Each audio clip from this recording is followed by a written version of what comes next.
all the other stuff, No, like live. the image and all that. Hold on. All right. It looks like we're live. Are we live? Are we live? If you see us, go ahead and say hello. Bruce, do we look live to you? It's very difficult to tell, but no, it doesn't. It still says it's waiting for the money advantage. Oh, What? you're looking at the wrong, we went Oh, live. we went live with a new event. So Nope, not an event. We just there's went not live. an event. So we should be live. If you see us, welcome back to the Money Advantage podcast. So bear with us. We're having a bit of technical challenge today, and we've had to update the event. I think we are live, Bruce. I'm going to pull up. Yes, it just came live. Yes. All right. So welcome back to the Money Advantage podcast. This is a special episode that we're doing today, not because it's 21 minutes after the top of the hour, not because we had to have a new event, not even because we have three faces here today. Lucas, my husband, is joining us, in addition to myself, Rachel Marshall, and Bruce Wayner, your co-host that you see every week. But specifically because it's been Christmas, it's Christmas break, and we are doing a special episode for you today that is an update on our family bank. So our Marshall family bank. And this is something that we want to share with you because it's really important to watch infinite banking in action. A lot of times you hear about performance, you see policy illustrations, you can talk about what a policy is expected to do when you're starting a policy, and a lot of that is speculative. And instead of just being speculative, we want to show you the nuts and bolts of what's actually happening with a family banking system in place and working. And it's really exciting for us because we have been paying premiums for a long time now. And well, I say a long time with part of our policies, and we have multiple policies. We have some that have been in place longer than others. And we want you to see what's actually happening because the growth is really exciting to us. And it's something that hopefully you'll get really excited about seeing what's possible for you as you're building your family banking system as well. So Bruce, thank you so much for joining us here right at 2 days post Christmas. How are you doing today? But thank you. I think this is these types of episodes are both helpful, but they can also be harmful if people take them too much at face value. They need to really understand that it's still a concept and that these numbers are individual to everybody that has their particular policy and how they use them. So I do think these are very, very helpful episodes. However, I want people to understand that it's actually the practice of infinite banking that is more important than the numbers or the controlling of capital. Nelson said that on many, many occasions. Although I do know there's a lot of educational and learning styles that really need to have this type of interaction with their policies. And the last thing I'd like to say before we get started is I see out on the internet now and social media, people talk about an IBC policy. There's no such thing as an IBC policy. You use the IBC strategy and you actually use it with a whole life insurance policy designed a certain way.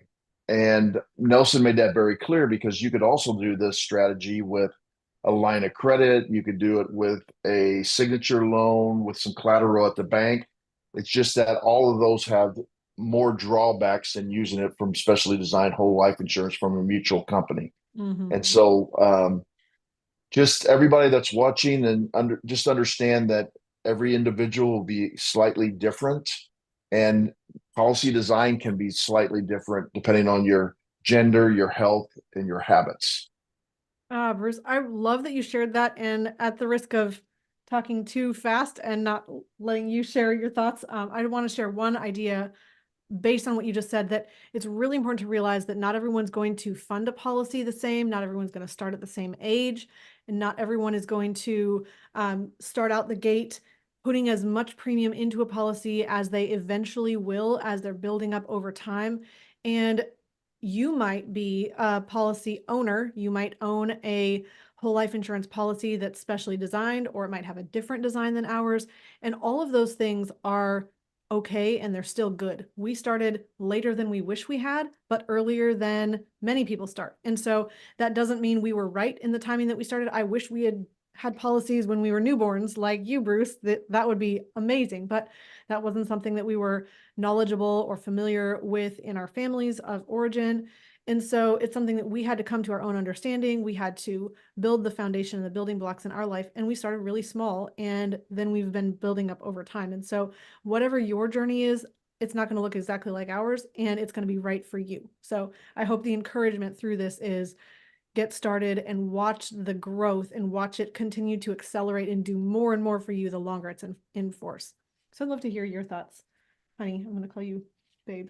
Lucas. I always call him Babe. So for the sake of today's conversation, I would love to hear your big picture thoughts on just what you're excited about seeing. Well, I mean, the point of doing this is to just show you what we're doing and showing you that we practice what we preach, for a metaphor. But also it goes along with the book that just came out, Seven Generations Legacy. And a part of that is our family bank. And Nelson, as Bruce likes to say, always would say, think long range. And so for us, this isn't just how do we access the cash value immediately, but how does this impact our family so many generations into the future? Our intention would be that 200 years from now, our family is still practicing this, and it's benefiting more people than we could even conceive at this time. And so we wanted to kind of give that as the frame of our thinking with family banking, and that it's a very long play for us, and it's also giving you a peek behind and seeing how we implement it and why we do what we do, and that we're not just telling people to do this, but we're doing it ourselves. Did you say 2,000 years from now? 200. Oh, I thought you said 2,000. Well, 7 generations. I was like, that's amazing. That's what I heard. I was like, whoa, that's like as long as ago Jesus was here on the earth. I mean, that's really, really. I'm just saying 7 generations would be about 200 years from now. So if I said 2,000, I mean, that would be amazing though. If we can think about creating something that's really going to stay in effect for a really long time. And ultimately that is the goal. And even though we can't touch and feel and even possibly fathom what is going to be happening 2,000 years from now, hopefully the seeds that we've planted today will still be growing. So if the world still exists, I mean, that's so far in the future. So let's go ahead and dive in. And for any of you joining, I would love, oh, thank you, Angela. So we see some people joining on Facebook, Jose, on YouTube, we've got Ballyhoo, and then Angela on LinkedIn says, I got the book, love, love, love it. Thank you, Angela. And looking forward to building my legacy by following y'all's footsteps. Oh, that's so exciting. So what I would love to hear at the top of the show today, if you're listening live, and we've got a small audience at this point, but this is something that will be alive on all the social media channels for a long time. So you might be listening live or you might be listening later. Go ahead and drop in a comment wherever you're listening from and whenever you're listening. Are you currently using infinite banking, or is it something that you are considering? I would love to hear that. And then after you say that, I'd love to hear your number one question about family banking systems. And let's go ahead and dive in. So let's go ahead, and what I want to do first is just give you a big picture of what we've been doing over time. So we're about 11 years into our family banking system, if you will. And I'm going to explain what I mean by that. So we started our first whole life policy about $10,000 per year. And this was back in, I don't have the exact date here in front of me. I think it was December, 2012. It is in front of me. I just wasn't looking in the right spot. So December 2012. And at that point, we had said we had been putting a lot of money into gold and silver. We realized that it wasn't as liquid as we wanted capital to be. We needed access to cash. We wanted a place that we could store cash and have it do something for us more than just putting it in the bank, but we wanted to make sure it was liquid and available. And so having a long-term growth and having death benefit was really important. Then about 9 years into that, I should also mention around that time, we were having our first child. So that was something that was on our mind, thinking about a legacy as well. We then, in November 2021, so about 2 years ago, we exchanged Lucas's policy. So that policy was on Lucas. We exchanged that, and we did a 1035 exchange. That's not something we're going to explain fully right now, but basically we took all of the cash value and put that into a new policy. And then we also had an increase in our cash flow, and we said, let's go ahead and increase our premium at that time to, instead of 10,000 a year, to 20,000 a year. Then fast forward about 6 more months, we wanted to start an additional policy. We had more capital to put in. We put a next policy on me, and then we started putting in 30,000 into that new policy. And that started about 2.5 years ago, but we were able to backdate the policy so that we could put in as much cash as quickly as possible. And so where we stand today. Actually, we backdated both policies. So Oh, okay. we've paid actually, we've just paid the 3rd-year premium on both of the new policies. So when we show you the design, or when we show you the illustrations and statements, and when we show you the performance of what's happening, what is important for you to know is that our family banking system has been in place for 11 years total. Started really small and really slowly at first. And then in the past 3 years, we've been putting in 50,000 a year, and we've just paid the 3rd-year premium. So that's considered the end of year 2. We've had our 2nd-year policy anniversaries, and we've paid the 3rd-year premium. Any thoughts or questions or clarification you want to add to that? Okay, so Bruce, and we only have 28 minutes for the rest of this show, so we're going to make sure that we are going to speak quickly on this. If you are ready, we can go ahead and jump into the policy statements and what that looks like right before we paid premium. Does that sound good? Sure. All right, so I'm going to go ahead and pull up the screen, and I'm going to show you what we're looking at here.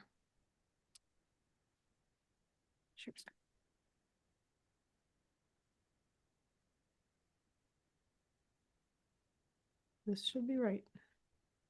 No. Okay, Bruce, can you see what we're looking at here? Yes. Okay. So I would love, Bruce, if you would just kind of point out a few things on here. We've looked over these. We see what's happening, but there's a couple key things that you usually go over with someone who is a client as you're doing an annual review. And I think you start here with the statement. Is that right?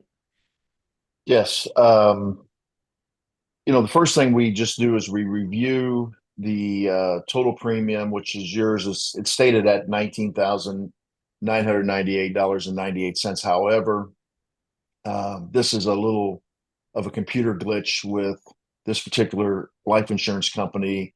The premium's actually $20,000, but they do not want the death benefit, which you can see right there, the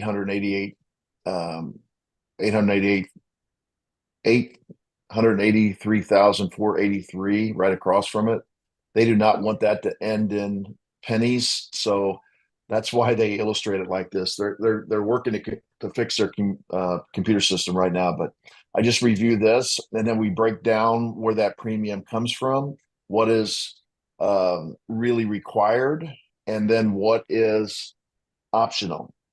So at the very top is the base part of the premium, which you're expected to pay, as you see up in the upper left, where it says life paid to 75, and you could see that, yeah, right there. And so really you want to pay that base premium in some way. That doesn't mean that it has to come out of your pocket. We don't have time in this show to talk about that, but there's a variety of ways to do that, to pay for that. However, the best way to do is actually it's a premium, and you want to pay it because that you'll enhance your cash value. Then you have waiver of premium on this particular one. You can see there's waiver of premium for the base policy, and there's waiver of premium for the term policy. Mm-hmm. You cannot put waiver of premium on the paid up additions. That's not possible. And what this means is if Rachel were to become This was Lucas's policy. This is Lucas's policy. Okay. If Lucas were to become incapacitated, then they would actually continue to make those base and term premiums for you. And Mhm. we've dealt with this in another. I'll kind of skip over that. Then the very next thing that I Oh, hold actually on, just real quick. One point of clarification. So that waiver premium you're talking about, mhm, there with Lafayette Life at least, you can't put it on paid up editions. There are some companies, like each company is different, and so I do know of at least one other company that you can put it on the Mm. paid up edition. But if you don't pay the full paid up edition or something, I think then it falls off or something like then that. it falls off. Yes, Yeah. But that anyways, is just so that in is case somebody out there is like, well, yeah, I have that, right. or I've heard of it. So Right, anyways, just right. Good point, Lucas. Yeah, every company's different, and that doesn't mean one company's worse or better than that company. It just means that if they're giving you something, something else is actually being taken away in that situation. So the one thing that I really, really emphasize is the term rider. Now, the term rider was put on these policies, and it's great that Lucas put on a 30-year term rider because that enables him to put as much um, paid up additions as he possibly can for as longest. And Lucas Mhm. and Rachel are going to talk about the benefits that they're finally seeing as far as the growth. And the reason they're seeing this growth is they faithfully have fully funded these policies. So they're putting in a 30-year term rider on this, and it costs $1,013.25 for $525,000 of coverage. That coverage will drop off in 30 years unless something is done. Now, Lucas, I believe your age is what in your early 40, 40s 45. 45. Yeah. or 45. So this policy date was 2021. So you must, if you're going to convert this, you can convert the term to a permanent policy without any medical underwriting, but it must be done before Lucas's 35th birthday. You cannot do, I'm sorry, 65th birthday. You cannot do it converted after the 65th birthday.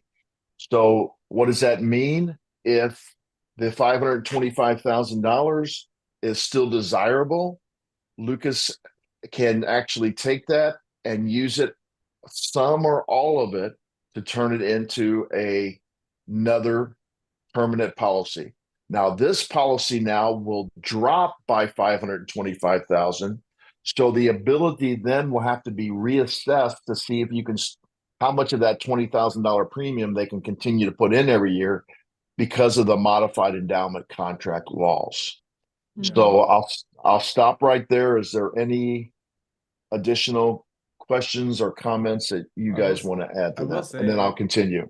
the term, if you go out, when you get out to 30 years, if you do pay the premium if we pay the full premium, when that term drops off at 30 years, because we've had it for so long, you almost don't see a much drop in the actual death benefit because a lot of the whole life is becoming more and more paid up, and so that it's not as dramatic. But if you have a short term rider and you do that, it's very dramatic or it's very obvious.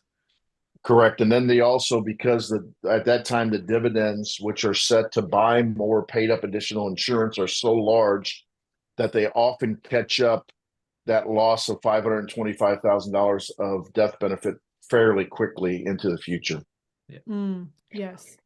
I And mean, then Bruce, I one think year, I think where you're going with this is the most important things that I see to point out are really where the dividends are being paid on, but I think you're already planning to cover that. correct. I have one more thing I wanted to cover. I just think it's really important for people to understand where their premiums are going. And then to end with the idea that 30-year term life will eventually uh, not be on there anymore. It's interesting, Lucas and Rachel, and all our listeners. People often say at the very beginning, "Oh, I want to keep my death benefit down as low as Mm-hmm. possible, and I just want to work on cash value." The closer they get to their mortality, in other words, the older they get, and then that term life falls off of that particular policy, without fail, it seems like everybody's like, well, I don't want that death benefit to go down. And I feel like rewinding and saying, well, that's not what you said in the first couple of years when we were setting this up. But it's just human nature that people do not like to see that fall off.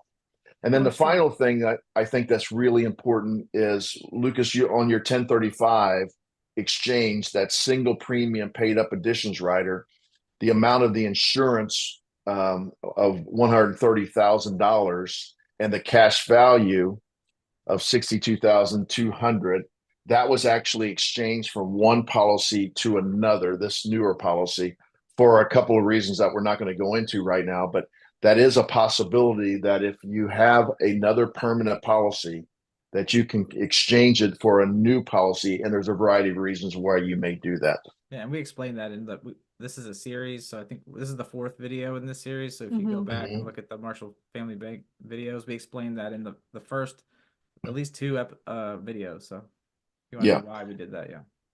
So then, Rachel, if you underline right underneath it, your total dividends this year in that box. I see, yes. Yeah, it was $4,233.15. Then it breaks down where that dividend came from. Now, of that 42.33.15, the base dividend was paid of $2,065.55. And Which then is that like almost half of it on the base policy. Yeah, correct. And this is a little unusual because there was such a large premium. SP, correct. Then it would Single be premium, meaning the 1035 exchange from the old policy. Yeah. correct. This normally wouldn't be that large. When we look at Rachel's, we'll see that, yeah. Correct. And that $2,065.55, that dividend was set to buy more paid up additional life insurance, and you can see it about double the paid up of life insurance. So that is permanent insurance and never has to have another premium paid to it. And then the paid up additions dividend, you can see it's very small. And that paid up additions dividend then bought an additional $111.42. And that really is the dividend that you're getting from the paid up additions dividend the year before. So think about it as getting dividends on the dividends. So there's where some compounding is coming from. And then the level paid up additions premium, this is what's planned to be paid every year, which up above you can see is the plan of $10,855.50. It had a dividend of $553.58. And once again, it purchased $1,165.40 of paid up insurance. And then this is where it's a little unusual because the dividends were building on the previous policy. That single premium dividend right there is from that $130,946.64 of insurance.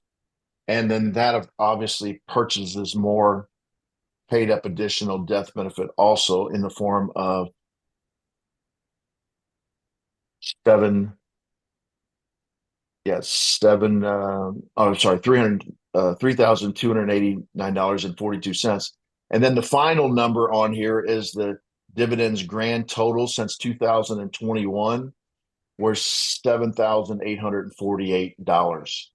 Basically, so that's how those paid up additions are buying, like, for every dollar of paid up additions dividend, I'm getting about 2-to-1 ratio on the death. I'm getting $2 of death benefit for every dollar. Now, if I was younger, say in my 20s, it might be $4 of death benefit for every. But because I'm in my 40s, it's less. Correct. And the reason for that, listeners, is that single premium is actually based upon the amount of death benefit is based upon the age that you're paying it, because the paid up additional life insurance, or whether it's single premium, level premium, whether it's paid up additions from the dividends, that they don't know if that's going to happen or not, whether you pay it or whether there's going to be a dividend, although dividends are highly profitable or probable, excuse me.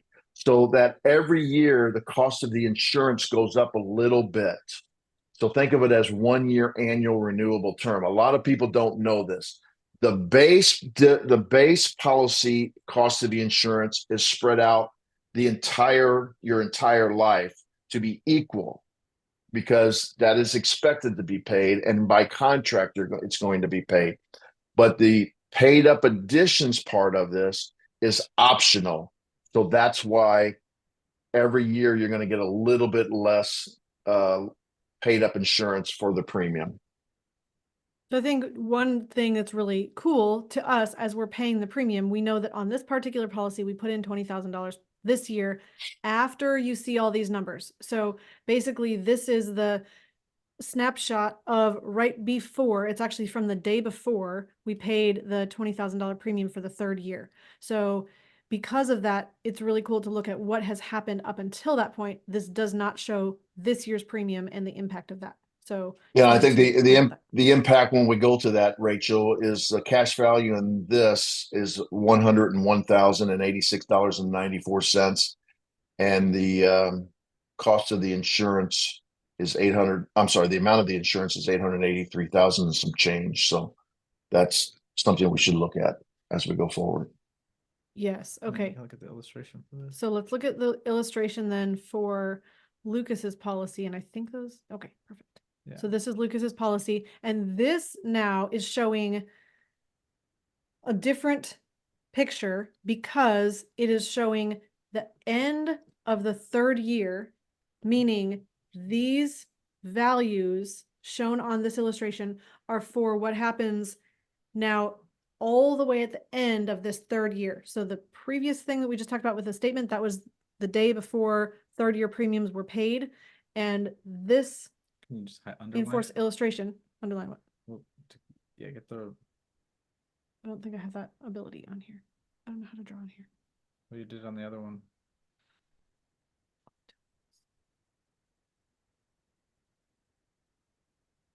I don't know. Okay. Sorry. Well, I guess we can't. But if you look at the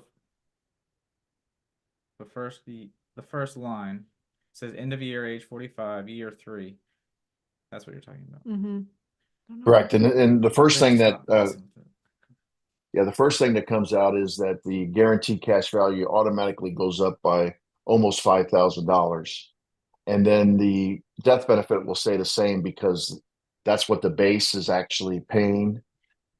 And then it won't be until the end of the year that they then add the new dividend that they are projecting of 49.35 to the cash value. And then you can see that the cash value will grow to 110,000 and the death benefit will go up by another about $5,000 from the previous year. Here we go. So this is the year we're talking about. This is where we're at. We're at the beginning of this year. We haven't gotten to the end. These will be the values in 12 months, basically. Or for me, in 11 months. Or at the end of October. So remember with his policy, we paid $10,000 a year for 9 years. Basically, then there was approximately 60,000 or so of cash value that we rolled over into a new policy. And in addition to that, we've paid 20,000 of premium on this policy for 3 years. So that's 20, 40, 60. I think, am I saying the right numbers? at this point, we've put in 60,000, and the 1035 60 about 60,000. It's about 120,000 of premium Yes. into this policy. And at the end of this year, net cash value will be 110. 110 out of about 120. Yeah, we'll be getting really close really to the full amount of cash that's been put into this policy I want to available. connect back to something we had said in year 30. If you look at, sorry, I'm not very good at drawing. But if you look at the death benefit from this year to this year, it doesn't. The term rider falls off, or maybe it's the next year. Sorry, I didn't. Yeah, go down. It's from that where I drew the line to the year down. Yeah. So it loses about 400,000. 466,000. Right, but then so it does lose some, but it's not massive. And then you can see each year, even then, look at the death benefits increasing from 616 to 67, and within. Yeah. If you go to maybe age 84, 85, I don't know if you have the ability to go to the next page. It'd probably go to about it'll get back to about $2 million. So if we go, I don't know where that 81 actually. we got I don't know how to clear the annotations. And so that just shows that the dividends, which are very large at this time, the $45,000, the 43,000, the 41, the 40, and the I think there was some paid up additions that could still be paid in the previous years. That is actually adding to the death benefit, and so you get back to the death benefit in about 10 years with that. Okay. We have a question. Someone's asking how we have 101,000 in cash value in year 2, and when you're only paying 20,000 per year. So let's go back. Yeah. So this is actually year 3. So we paid 60,000, and we had a 1035 exchange. So maybe you came into this a little bit late, but I had another policy that I had for about 10 years. We explained this. This is like, again, this is fourth video in a series. And this is explained in at least the first 2 videos why we did this. But I 1035 about 62,000 from another policy of cash value into this policy. So in all total, we paid actually about 120,000 in premium. So Wayne, I think that's your name. Yep, I see Wayne on LinkedIn. That answers. If you must have. Yeah, and Wayne, think of that as that's like making a single payment, a single premium payment for a paid up additional life insurance that you can use when you're starting out. Also, it's not advantageous in most cases to do that for a variety of reasons, and we've done other podcasts on this, and this is just a review of the Family Marshall Bank where it is right now, but that's how we've gotten to this point. All right, Okay, Bruce, we've got 8 minutes left, so let's do this quick. Here is my policy. Yeah. And Bruce, I mean, you can point out whatever you want on here. I think the most important thing would be there's no 1035 on this one, so it's gonna look. I think the most Yeah. I think the most important thing, Rachel, is let's just start with the dividends. If you go down and underline the total dividend for this year of $4,585.35. So that's what you actually received. But the base dividend right underneath it is $35.99. I love to point this out to people. Your premium for that base dividend, if you draw a line from the 11,000 to 323 down to that base dividend of $3,500, and then go to the level premium paid up additions of $896 and underline $896, or yeah, that's fine. Point it, and then go up there to the level premium addition of $17,746 and draw a line to that. So I always love to point this out to people. So you paid a base premium of $11,323.95, which is obviously about 50% less than the level premium paid up additions premium. And yet it accounted for 3,500 of the 4,500 approximate dividend. So if people don't understand that the base policy is driving the majority of the dividend, then they really need to go back and look at some of the videos we've done to explain this. So that's a great example of how the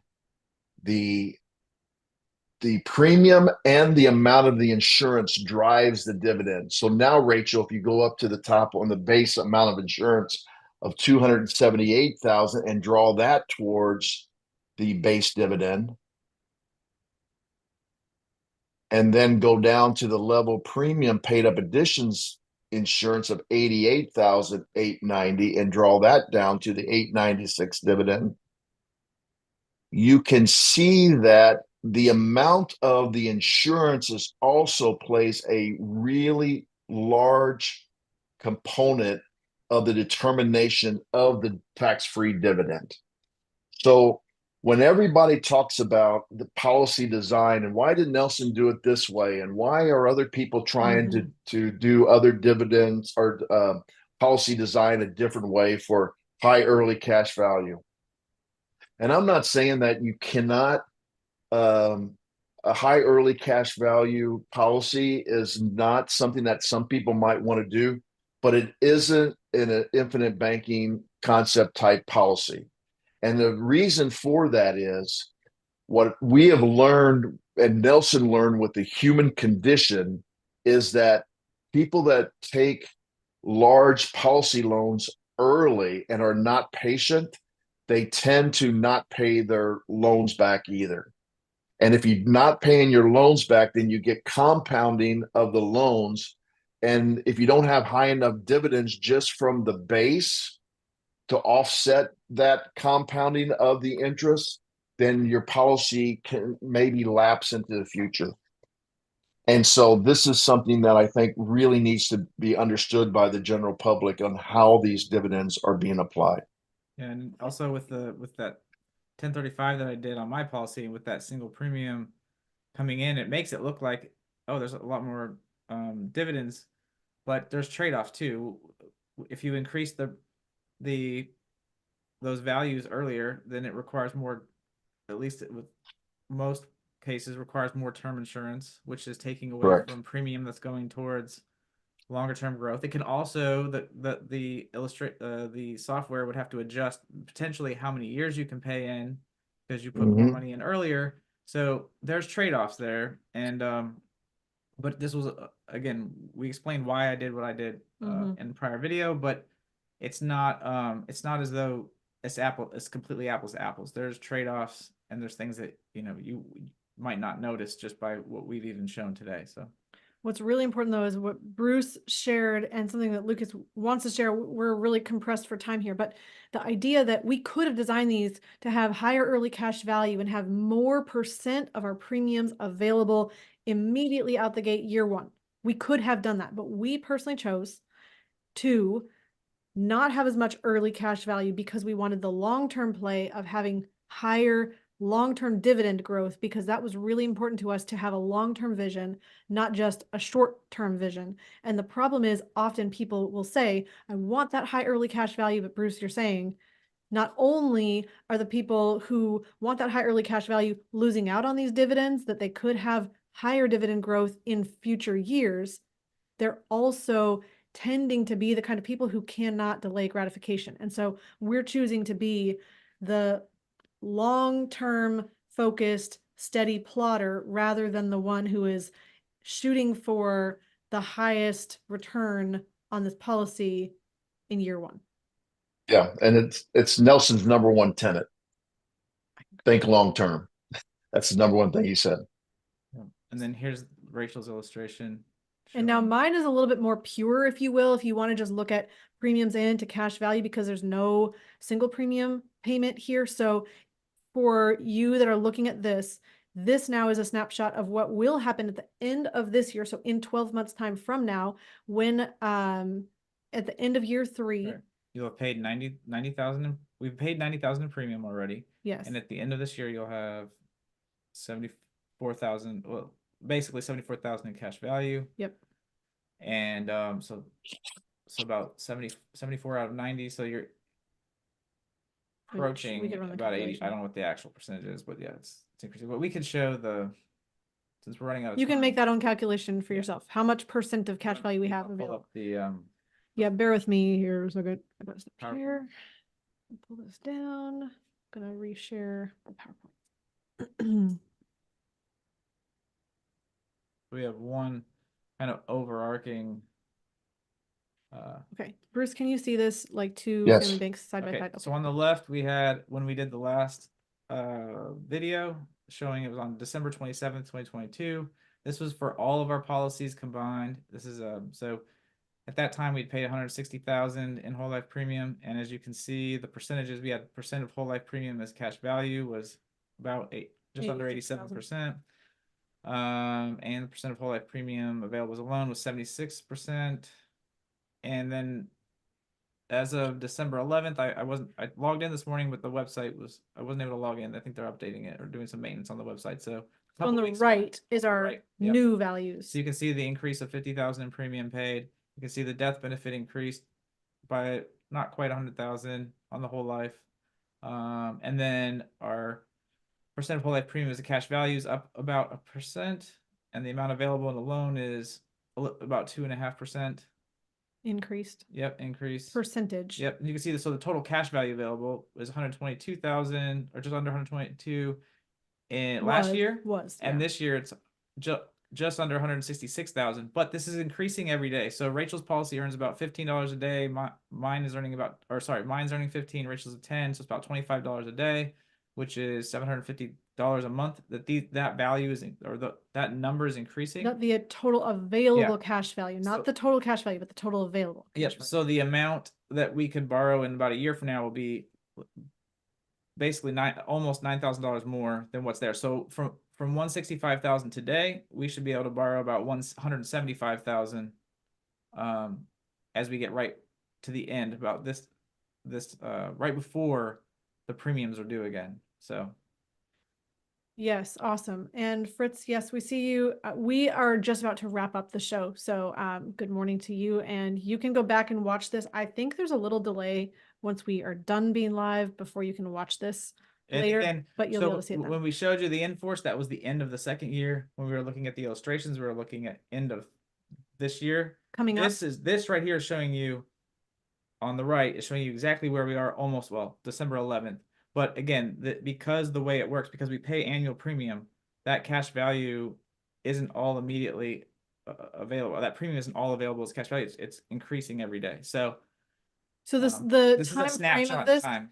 The time frame of this picture you're looking at right now is after we've paid the third year premium right now. So it's after we've paid the premium, how the policy is performing for us, what our experience is right now. I also want to point out we do not have any current loan balance, and that is by choice at this time. It's not that a loan balance is bad. We just currently do not have our capital put to work in any other place. And I think it would be really valuable to share just, well, let's pause for a second. Bruce, I know you have a plane to catch. Do you have time for 2 more minutes, or we can let you go? If it's only 2 more minutes, I'll be fine. Okay. All right. Okay. So in the prior videos, I explained all of our family principles around how we think about our family bank. But there's a couple of quotes from Charlie Munger, who recently passed away.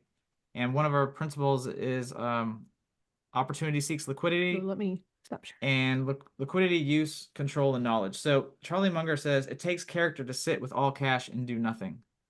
And it's important I think a lot of people you've been told to invest, and everyone's so concerned about deploying all their capital right away. But the reality is the ultra wealthy are completely comfortable sitting in cash and waiting for the right opportunities and the right deals.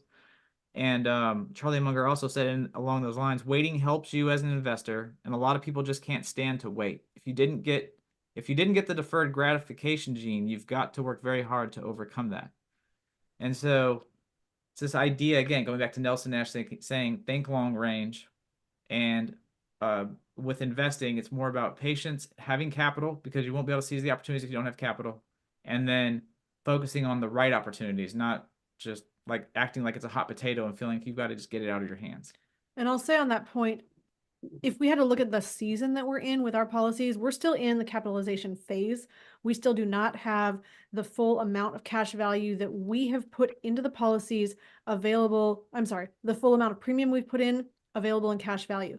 However, if we look out to about year 4 in the policy, we'll begin to have the experience of we pay premium and our cash value increases by more than what we paid in that year, which is a great feeling. I can already say that when I look at how much cash value we have available, and I know we're getting ready to pay our premium that we've been planning all year and setting aside and being diligent about saving so that we're ready to pay the premium and it doesn't feel like it's scary or weird or challenging to make that big payment. When we pay it, all of a sudden we see the cash value increase and we see what's available increase. It's a really good feeling to be able to say, look, we have this much available in our Marshall Family Bank. I want to use that to answer Keith's question. Are the bulk of loans supposed to be paid back by income producing assets or by net paycheck income? You can do either. You can use loans for absolutely anything. Our ultimate goal is to use the cash value to invest in cash flowing assets and have that asset based income come back to be able to repay. We would prioritize that, using it for assets over just lifestyle, but it's an emergency and opportunity fund. You can use it for absolutely anything. Yep. We are going to close there for the sake of time today. Thank you for being with us. Thanks for asking your questions. Drop any questions in that you have about family banking systems, infinite banking, a policy on yourself, time frame to get started, anything that is on your mind. even the performance of, or why we did things the way that we did. We'd love to hear those questions and be able to address those in the future. And in closing, let me just say two things. If you want to get started with a family banking system, or you want to build on a policy you already have and add additional policies, we can help you do that. So we often don't tell you that we are actually able to serve you and help you build your infinite banking system, or maybe we do say this, but sometimes people don't realize that we can help you with that. So reach out to us at themoneyadvantage.com. You can book a call on our calendar, meet with our advisors, and find out exactly how to structure and start a policy for yourself or add an additional policy. The other thing I want to say is like and subscribe. Share this with anyone that you think would be helpful for them. And in closing, please remember, success leaves clues. So model the successful few, not the crowd, and build a life and business you love. We'll see you next time. Thank you. Bye.